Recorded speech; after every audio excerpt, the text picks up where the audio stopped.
Good evening, Mr. Shoham. Good evening. You were in Hamas captivity for 505 days, inside a tunnel on just a few square meters, with almost no light and no food. How did you manage to survive under such terrible conditions? Well, it's a good question.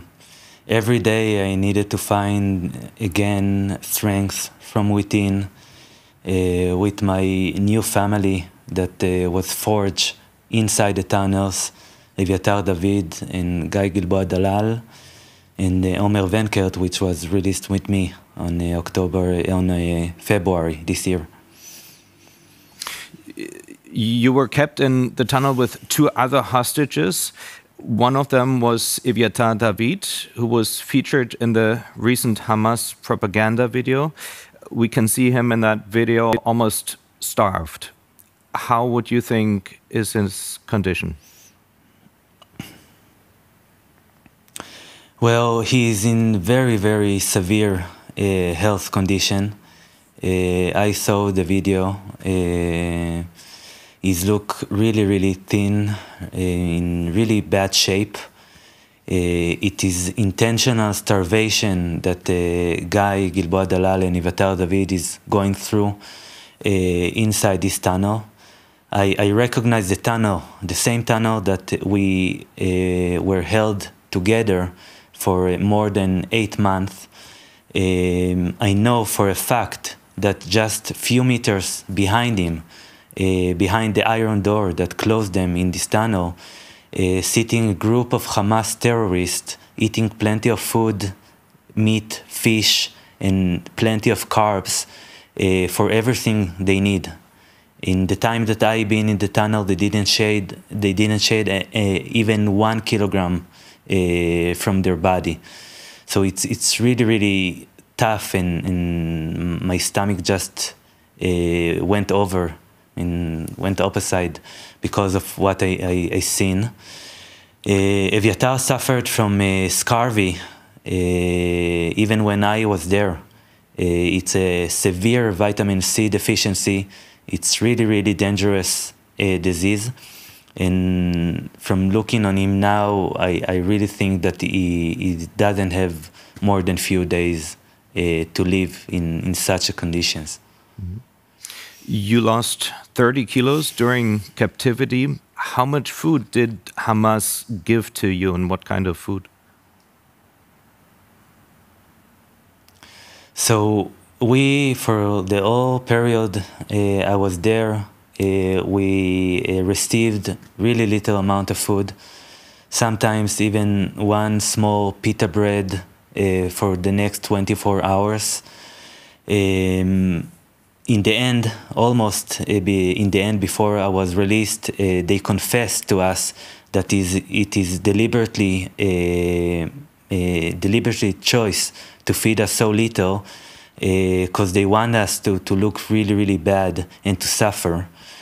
And Eviatar and Guy shedded at least 25 kilos when I was there, and right now I think even 15 or 20 kilos more in the 5 months that passed since I was released. What do you think is Hamas trying to achieve with this kind of video of Eviatar David? So it's really, really clear in the video that it's a deliberate propaganda of Hamas showing Eviatar and Rom in such severe condition, comparing it to Gazian children that they claim are suffering from the same faith.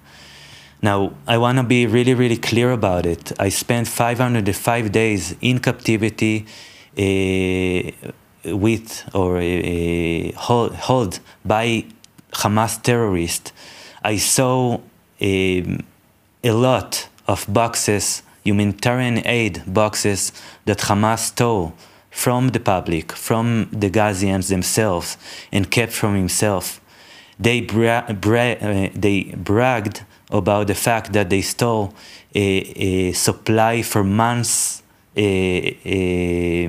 for their needs and for their just living inside the tunnels. So it's definitely a propaganda that Hamas is comparing the hostages that they are responsible for and showing pictures of Gazian children. Part of them have some kind of diseases that make them look like that. Some are really starved, but because Hamas stole the humanitarian aid that Israel allowed entering Gaza. Hamas is said to have forced Eviatar David to watch your release when you were released a couple months ago, but then he was re-imprisoned. What do you think? How much hope did he have the last couple of months, or does he still have any hope of being freed? Well, looking into his eyes right now, seeing the suffering he's going through, I think that they don't have any hope left. In another video Hamas published just yesterday, Eviatar is digging his own grave inside the tunnel, and I believe that he really thinks that it will be his grave that he's digging for himself. So I afraid that they are in a really, really bad mentally and emotional condition.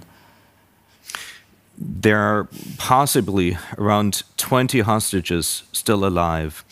Do you believe in their release, and what needs to happen for them to be freed?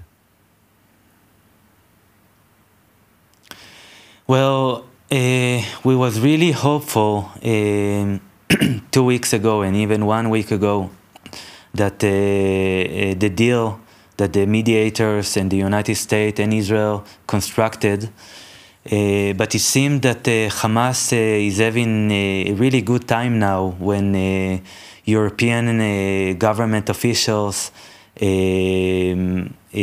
pushing to recognize a Palestinian state, and Hamas understands that it doesn't need to do anything now, just to wait and let Europe do its own job. But it will be it will be the worst thing that Europe can now do, because what it will make Hamas stronger. Hamas kidnapped on October 7th. He didn't only kidnap Israelis. He kidnapped the whole of Gaza under his custody, and people are suffering there, Israelis and Gazians, because of how Hamas is reacting and because Hamas is a terror organization worse than ISIS. So I think that my hope is that Hamas will come again into the table, that the government officials will pressure the mediators, pressure Qatar to pressure Hamas to come again to the table to negotiate a deal that will end the war and bring our hostages back home alive. Your wife and your 2 children were also kidnapped separately from you, kept at another location. They survived and they were released. But how did you cope with the worry for your family? Well, it was the most difficult thing I needed to go through in my life. I mean, the thought about my family, to make sense and logic about what happened to them and if they are alive or were murdered in Be'eri, in Kibbutz Be'eri on October 7th, got me no rest. It was tremendous suffer that I needed to go through. But eventually, on the day they were released, I received a message that they had been kidnapped and are going to be released.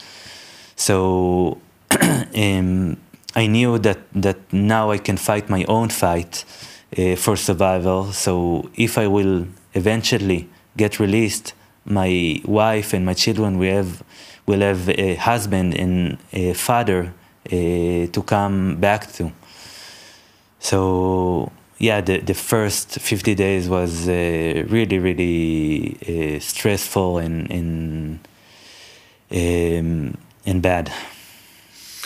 Tal Shoham, thank you for your time and speaking with us. Thank you for sharing your impressions.